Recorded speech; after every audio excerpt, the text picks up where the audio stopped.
Hello, जय हिंद। हमने पिछली क्लास में कोशिका के 11वें भाग को देख लिया था। आज हम लोग 12वें भाग से स्टार्ट करेंगे। अगर आप लोग पिछली क्लास नहीं देखे हैं तो वो क्लास जाके देखिए, उसके बाद इस क्लास को देखिएगा, क्योंकि फिर बाद में समझ नहीं आएगा। तो आज हम लोग 12वें भाग से स्टार्ट करते हैं। 12वें भाग से स्टार्ट करते हैं सिलिया एवं फ्लेविया। इसके पहले हम लोग डिवीजन कर लेते हैं। माइटोकॉन्ड्रिया क्या कर रहा था? यह ऊर्जा का निर्माण करता था, जिस कारण इसे कोशिका का पावर हाउस शक्ति ग्रह कहते थे। वैक्यूल्स यह जल को संचित स्टोर करके रखता था। यह पादप में बड़ा, जंतुओं में छोटा होता था। गोल्जी बॉडी यह परिवहन का कार्य करता था। सेंट्रोसोम का कार्य क्या था? सेंट्रोसोम कोशिका विभाजन करता है। यह सिर्फ एनिमल सेल में पाया जाता है। पादप कोशिका में कोशिका विभाजन सेल प्लेट के द्वारा होता है। इसका आकार बेलनाकार था। इसे पादप में इसे डिप्टियोसोम भी कहते हैं। लाइसोसोम का कार्य क्या था? लाइसोसोम, इसके अंदर जल अपघटक एंजाइम पाया जाता था, जो यदि कोई कोशिका कार्य नहीं करती थी तो उसे मार देता था। जब पूरी कोशिका कार्य नहीं करती थी तो यह कट कर पूरी कोशिका को नष्ट कर देती थी। यह आरबीसी में नहीं पाए जाते थे, जिस कारण आरबीसी में स्प्लीन पिलिया होता है, जिस कारण आरबीसी को कब्र कहते हैं। एंडोप्लाज्मिक रेटिकुलर के बारे में देखा था। इसे कोशिका का आंतरिक कंकाल कहते हैं। इसे कोशिका आंतरिक कंकाल, यह आंतरिक सहायता देता था। राइबोसोम, एंडोप्लाज्मिक रेटिकुलर दो प्रकार का होता था, स्मूथ या रफ यार्ड। स्मूथ वसा तथा कार्बोहाइड्रेट होता था, रफ यार्ड इस पर राइबोसोम होता था, और इस पर राइबोसोम होता था। यह प्रोटीन का निर्माण करता है। राइबोसोम कोशिका के अंदर सबसे छोटा अंग था। यह प्रोटीन का निर्माण करता है। राइबोसोम दो प्रकार के 70-80 है। 80 है यह प्रोकैरियोटिक कोशिका में पाया जाता है, जैसे हम लोग पादप जंतु हो गए। और 70 किस में पाया जाता था? जिसे हम नंगी आंख से नहीं देख सकते, जिसके लिए माइक्रोस्कोप की आवश्यकता पड़ती थी, उसमें 70 पाया जाता था। 70 न्यूक्लियस, इसे कोशिका का दिमाग करते थे।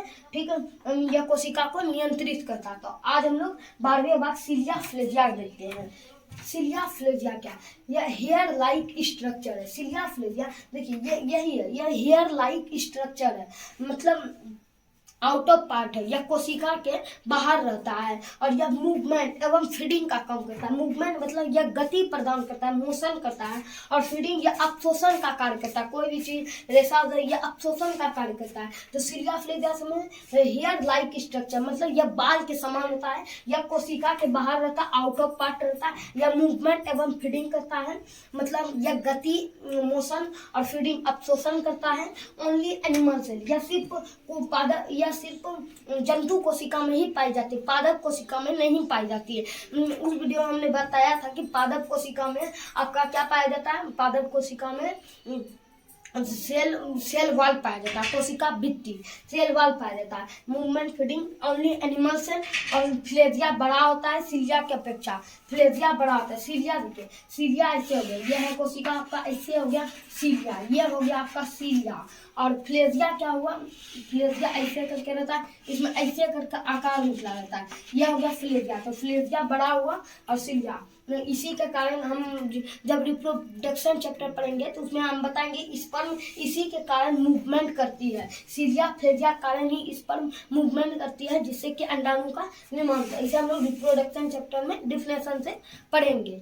तो सिलिया फ्लेविया होंगे hair like structure, out of part, कोशिका के बाहर रखे, मूवमेंट एवं फीडिंग करती है। Only animal cell. Flagella cilia की अपेक्षा छोटा होता है। कोशिका के 13वें भाग लवक प्लास्टिड समझते। लवक प्लास्टिड क्या पूछेगा? जंतु में सबसे बड़ा कोशिका कौन है? तो न्यूक्लियस। जंतु में सबसे बड़ा कोशिका का भाग न्यूक्लियस है। और पादप का सबसे बड़ा कोशिका कौन है? तो वह है लवक प्लास्टिड। यह ओनली इन प्लांट सेल, यह सिर्फ पादप कोशिका में ही पाया जाता है। यह जंतु कोशिका सबसे बड़ा न्यूक्लियस, पादप कोशिका का सबसे बड़ा लवक प्लास्टिड है। ओनली यह प्लांट सेल में ही पाया जाता है, वह पादप में ही पाया जाता है, जंतु में नहीं पाया जाता है। लवक 3 प्रकार के होते हैं। तो अब हम लोग तीनों प्रकार को समझने का कोशिश करते हैं। पहला क्लोरोप्लास्ट, हरित लवक। क्लोरोप्लास्ट हरित लवक क्या है? यह पत्ती तथा तना में पाया जाता है। यह भोजन निर्माण करने में सहायक होता है। हम लोग बोटोनी चैप्टर में प्रकाश संश्लेषण को पढ़ेंगे। यहाँ पर हम लोग सिर्फ क्लोरोप्लास्ट पर ही ध्यान देते हैं। क्लोरोप्लास्ट क्या हुआ, हरित लवक है, यह पत्ती तथा तना पाया जाता है, भोजन निर्माण करता है। देखिए इसे याद रखिए, क्लोरोप्लास्ट हरित लवक, हरी मतलब हरा, और पत्ती और तना हरा ही होता है, और हरा भाग ही भोजन निर्माण करता है। हम लोग प्रकाश संश्लेषण में डिफिनेशन से पढ़ेंगे। क्लोरोप्लास्ट हरित लवक, पत्ती तथा तना में पाया जाता है और यह भोजन निर्माण का कार्य करता है। अब दूसरा है ल्यूकोप्लास्ट, अवर्णित लवक। अवर्णित मतलब यह इसका कार्य भोजन संग्रह करने का है। यह जड़ तथा फल में पाया जाता है। जैसे आपका ओल हो गया, ओल क्या है, वह एक ल्यूकोप्लास्ट है, मतलब वह ओल एक प्रकार का जड़ है जिसमें भोजन संग्रह रहता है, उसी का भोजन हम लोग मूल उसका खाते हैं। तो ल्यूकोप्लास्ट से ओल भी हो गया। तो ल्यूकोप्लास्ट का अवर्णित लवक, यह जड़ तथा फल में पाया जाता है और भोजन संग्रह करने का काम करता है। तीनों का अलग अलग कार्य। क्लोरोप्लास्ट हरित लवक है, यह पत्ती तथा तना में पाया जाता है और भोजन निर्माण करेगा। ल्यूकोप्लास्ट अवर्णित लवक है, जड़ तथा फल में पाया जाता है और यह भोजन संग्रह का कार्य करेगा। अब तीसरा है क्रोमोप्लास्ट, वर्णित लवक। वर्णित मतलब रंग प्रदान करेगा, अवर्णित मतलब यह रंग प्रदान नहीं किया, न ही यह भोजन निर्माण किया और न ही रंग प्रदान किया। इसका कार्य था भोजन संग्रह करना। और क्लोरोप्लास्ट वर्णित लवक, रंग प्रदान, यह न ही भोजन बनाएगा और न ही यह संग्रह करेगा। इसका कार्य है रंग प्रदान करना। रंग प्रदान, जैसे गाजर को देखिए, गाजर लाल होता है, लाल भी होता है और पीला भी होता है। तो गाजर का लाल या पीला रंग होता है वो कैरोटीन के कारण ही होता है। चुकंदर का लाल रंग, चुकंदर तो पूरा लाल है, चुकंदर पूरा ही लाल है, चुकंदर का लाल रंग बीटानोन के कारण होता है। और गाजर का, और टमाटर गलत लिखा गया, टमाटर का पीला रंग और टमाटर का लाल रंग लाइकोपेन के कारण होता है। और फलों का पीला रंग, फल जो होते हैं वह पीला होते हैं, वह जेंथोफिल के कारण होता है। फलों का पीला रंग जेंथोफिल के कारण होता है। तो समझ गए कि ना, क्लोरोप्लास्ट हरित लवक, यह पत्ती तथा तना में पाया जाता है और यह भोजन निर्माण का कार्य करता है। ल्यूकोप्लास्ट अवर्णित लवक, यह जड़ तथा फल में पाया जाता है और भोजन संग्रह का कार्य करता है। हम लोग फल जो खाते हैं वह एक ल्यूकोप्लास्ट है जो भोजन संग्रह के रूप में रहता है, जिससे हमें ऊर्जा मिलती है। और तीसरा है क्रोमोप्लास्ट वर्णित लवक, रंग प्रदान करेगा, कैरोटीन गाजर, बीटानोन चुकंदर, लाइकोपेन टमाटर, लाइकोपेन टमाटर और जेंथोफिल पीला रंग। तो हम लोगों ने कोशिका के बारे में, सिलिया, फ्लेविया और 13वें भाग लवक के बारे में अच्छे से समझ गए। हम आशा करते हैं कि आप लोग अच्छे से समझे होंगे। अब हम लोग कोशिका के 14वें भाग गुणसूत्र को समझते हैं। गुणसूत्र क्रोमोसोम क्या है? गुणसूत्र यह केंद्रक में उपस्थित होता है। यह है सेल। हमने आपको न्यूक्लियस के बारे में बताया। न्यूक्लियस को एक वैज्ञानिक थे वाल्डेयर, ठीक ना, उसने न्यूक्लियस को जब जूम करके देखा तो उसने पाया कि न्यूक्लियस के अंदर कुछ इस तरह के स्ट्रक्चर पाए जाते हैं, जिसे उन्होंने गुणसूत्र बताया। तो गुणसूत्र का केंद्रक, जब हम लोग कोशिका के केंद्र को जूम करेंगे तो उससे क्या निकलेगा? कोशिका के जूम करेंगे न्यूक्लियस से जूम करेंगे गुणसूत्र, तो उससे क्या निकलेगा? गुणसूत्र। डीएनए, जीन, आरएनए, इसके बारे में हम लोग डिटेल से अगली वीडियो में समझेंगे। अभी इसे रहने देते हैं। डिटेल से अगली वीडियो में समझेंगे डीएनए, जीन, आरएनए क्या है। मानव में यह 23 जोड़ा 46 पाया जाता है। अब आप लोग के मन में एक सवाल उठता होगा कि गुणसूत्र का क्या कार्य, और यह मानव में हम लोगों ने 46 बता दिया, लेकिन इसके 23 जोड़ा हम लोगों ने क्यों बोला? तो गुणसूत्र का कार्य है शरीर का निर्माण करना। गुणसूत्र का सबसे बड़ा कार्य है शरीर का निर्माण करना। और यह जोड़ा में क्यों पाया जाता है? क्योंकि आप देखें कि सभी चीज जोड़ा में है। हाथ देखिए, ये दोनों जोड़ा में है, किडनी दोनों जोड़ा में है, आंख दोनों जोड़ा में है, लंग्स जोड़ा में है। तो अधिकतर चीज जोड़ा में पाया जाता है, इसलिए गुणसूत्र 23 जोड़ा में पाया जाता है। यह शरीर का निर्माण करता है। यह मानव में 46 पाया जाता है। यह केंद्रक में उपस्थित होता है। अब हम लोग इसे समझते हैं। मेल बराबर 44 + 2 XY और फीमेल 44 + 2 XX। ये क्या है, मेल 44 जो है यह गुणसूत्र है, 44 44 दोनों सेम है। देखिए मेल में भी 44 और फीमेल में भी 44, इसलिए फीमेल और मेल का 90% भाग सेम होता है, 90% भाग सेम होता है। मेल का भी किडनी फीमेल में लग सकता है, फीमेल का लंग्स मेल में लग सकता है। तो गुणसूत्र का कार्य है शरीर का निर्माण करना, मेल में भी 44 और फीमेल में भी 44, इसलिए शरीर का 90% भाग जो स्ट्रक्चर सेम होता है। और जो अंतर पाया जाता है सिर्फ ये दो ही के कारण। देखिए ये दोनों आपको अंतर मिलेगा, ये जो दो है यह XY है और फीमेल में जो दो है ये दोनों सेम है XX। 44 को कहते हैं ऑटोसोम और 2 को कहते हैं ऑलोसोम। यह है XY और यह XX। अगली हम लोग समसूत्री विभाजन में इसे बढ़िया समझेंगे कि मतलब लड़का लड़की का निर्माण कैसे होता है, हिजड़ा किन्नर आदमी कैसे बन जाता है, और हम लोग सिंड्रोम के बारे में भी समझेंगे जो क्रोमोसोम में होने वाले अनियमितता सिंड्रोम। अगली वीडियो में इसे हम लोग समझेंगे।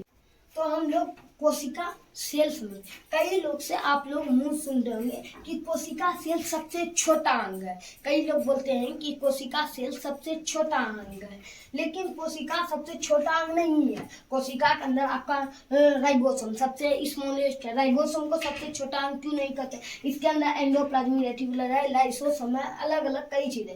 सबसे इसे कोशिका को सबसे छोटी इकाई कहते हैं।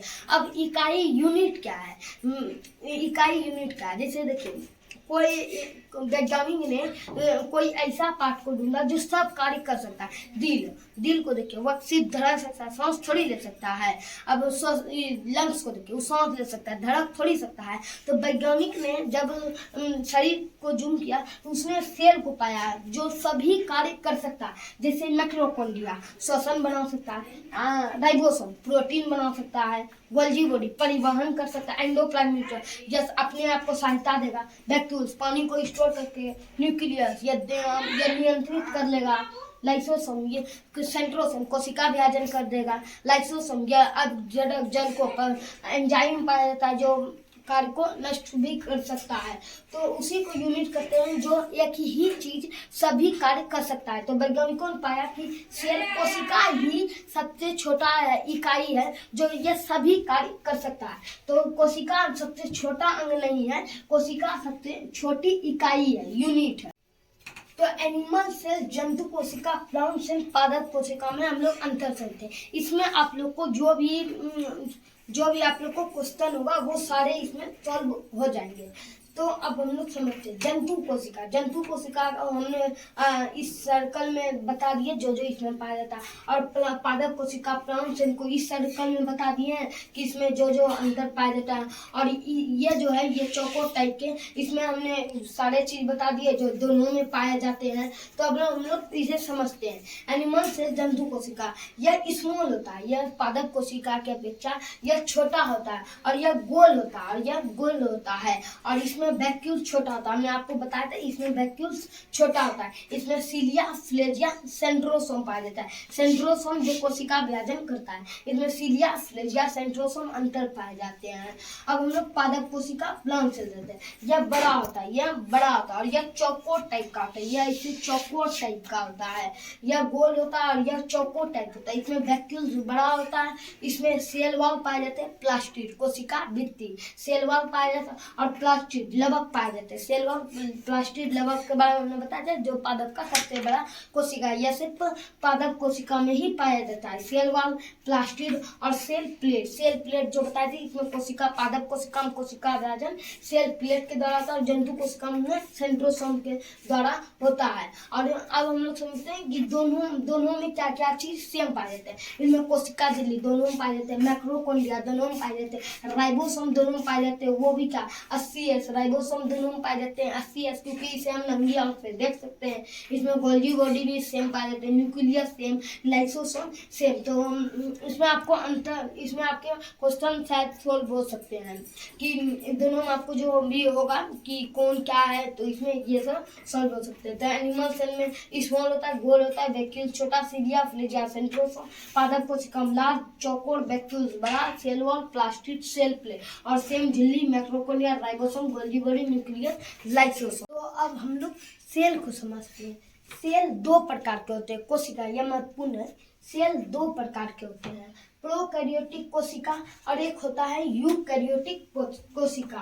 तो प्रोकैरियोटिक कोशिका इसे आरंभिक कोशिका कहते हैं कि क्योंकि इसमें कोशिका के सभी अंग नहीं पाए जाते। इसे हम लोग को देखने के लिए जूम करके माइक्रोकोंडिया से देखना पड़ेगा। इसे आरंभिक कोशिका कहते हैं। इसमें अविकसित हुए केवल मुख्य अंग पाए जाते हैं, सीलिया, फ्लेजिया, केवल मुख्य सभी अंग पाए जाते हैं। तो इसे आरंभिक कोशिका कहते हैं और यह अविकसित होता है क्योंकि इसे हम नंगी आंख से नहीं देख सकते। इसके लिए माइक्रोकोंडिया की जरूरत पड़ती है और इसमें केवल मुख्य अंग पाए जाते हैं। इसके उदाहरण में है नील हरित शैवाल। अब लोग यूकैरियोटिक, यह विकसित कोशिका होता है। इसको हमने बता दिया था, यूकैरियोटिक दोनों में पाया जाता है, जंतु और पादप दोनों में। जंतु और पादप के बारे में हमने आपको अंतर स्पष्ट कर दिए थे। अब हम लोग यूकैरियोटिक और प्रोकैरियोटिक के अंतर को देखेंगे। अब हम लोग प्रोकैरियोटिक और यूकैरियोटिक में अंतर को समझते हैं। प्रोकैरियोटिक और यूकैरियोटिक में ज्यादातर का अंतर नहीं पाया जाता क्योंकि प्रोकैरियोटिक अविकसित होता है, इसमें कुछ पाया ही नहीं जाता, और यूकैरियोटिक पूरी तरह से विकसित होता है। तब हम लोग इसे समझने की कोशिश करते हैं।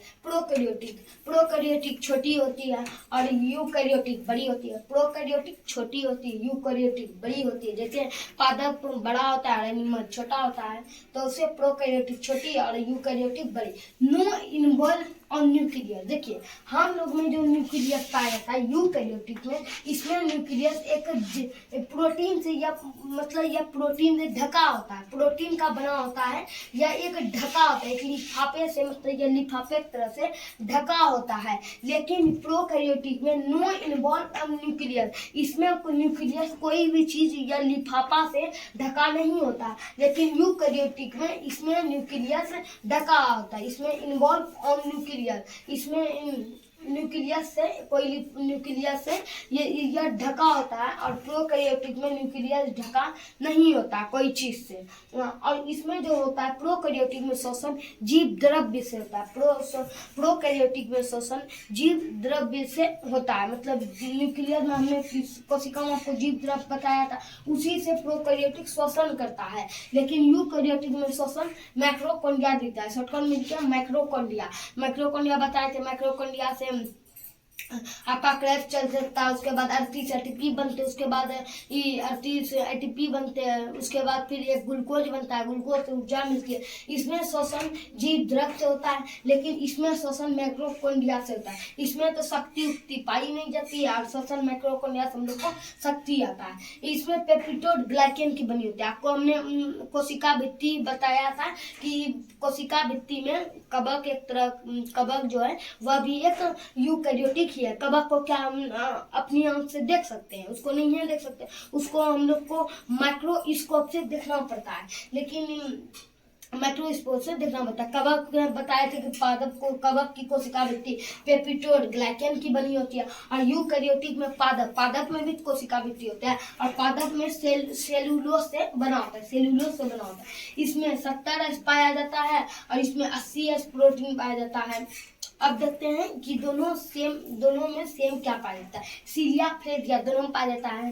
जंतु कोशिका में भी सीलिया फ्लेजिया पाया जाता है, प्रोकैरियोटिक में भी पाया जाता है और यूकैरियोटिक में भी सीलिया फ्लेजिया पाया जाता है। इसमें डीएनए जीव द्रव्य दोनों में पाया जाता है। जीव द्रव्य इसमें भी होता है और यह शोषण भी जीव द्रव्य से होता है। इसमें प्रकाश संश्लेषण द्वारा दोनों से बनता है। नील हरित शैवाल वह क्या है, एक हरा, उसमें भी तो चाहिए उसको शक्ति, तो वह प्रकाश संश्लेषण से ही ऊर्जा लेता है। तो प्रोकैरियोटिक भी प्रकाश संश्लेषण से लेता है और यूकैरियोटिक में पादप भी प्रकाश संश्लेषण से ऊर्जा का निर्माण करता है। इसमें सेल वॉल दोनों पाया जाता है। सेल वॉल कोशिका भित्ति, इसमें सिर्फ पेप्टिडोड ग्लाइकेन की बनी होती है, इसमें सेलुलोज की बनी होती है। इसमें राइबोसोम दोनों पाया जाता है। देखिए इसमें क्या, राइबोसोम दोनों पाया जाता है, लेकिन इसमें 70 राइबोसोम पाया जाता है, इसमें 80 राइबोसोम पाया जाता है। क्योंकि पादप और जंतु इसके अपेक्षा बड़ी होती है, इसलिए इसमें बड़ा पाया जाता है 80 और इसमें 70 पाया जाता है। आई होप आप लोग इसे समझ गए बढ़िया से। प्रोकैरियोटिक में हम लोग एक चीज भूल गए जिसे हम बता देते हैं। प्रोकैरियोटिक में यूकैरियोटिक में मैक्रोकॉन्ड्रिया, गोल्गी बॉडी, सेंट्रोसोम सभी चीज पाई जाती है, लेकिन प्रोकैरियोटिक में यह चीज नहीं पाई जाती। यूकैरियोटिक में मैक्रोकॉन्ड्रिया, गोल्गी बॉडी, सेंट्रोसोम, लाइसोसोम सब पाया जाता है, लेकिन यूकैरियोटिक में नहीं पाई जाती है। इसमें सेंट्रोसोम बड़ा होता है, लाइसोसोम जो प्रोकैरियोटिक में सेंट्रोसोम ज्यादा होता है, क्योंकि देखिए कोरोना जो आया था वो धर धर कोशिका विभाजन करते करते बहुत संख्या में बढ़ा लेता है। प्रोकैरियोटिक में सेंट्रोसोम बड़ा पाया जाता है, ये तेजी से कोशिका विभाजन करता है और बीमारियों को फैला देता है, लेकिन यूकैरियोटिक में कम पाया जाता है। ये सिर्फ जहाँ चोट लगेगा वहीं कोशिका विभाजन करेगा, उससे ज्यादा नहीं करेगा, उससे ज्यादा करेगा फिर कैंसर के हम लोग। लेकिन प्रोकैरियोटिक में बहुत तेजी से होता है, जिससे कि बीमारी फैल भी जाता है। तो हम लोग इस क्लास में हम लोग यहीं तक समझते हैं। आई होप आप लोग हमारी बातों को समझे होंगे। अगले क्लास में हम लोग DNA, RNA और जीन को डिफिनेशन से पढ़ेंगे। जय हिंद।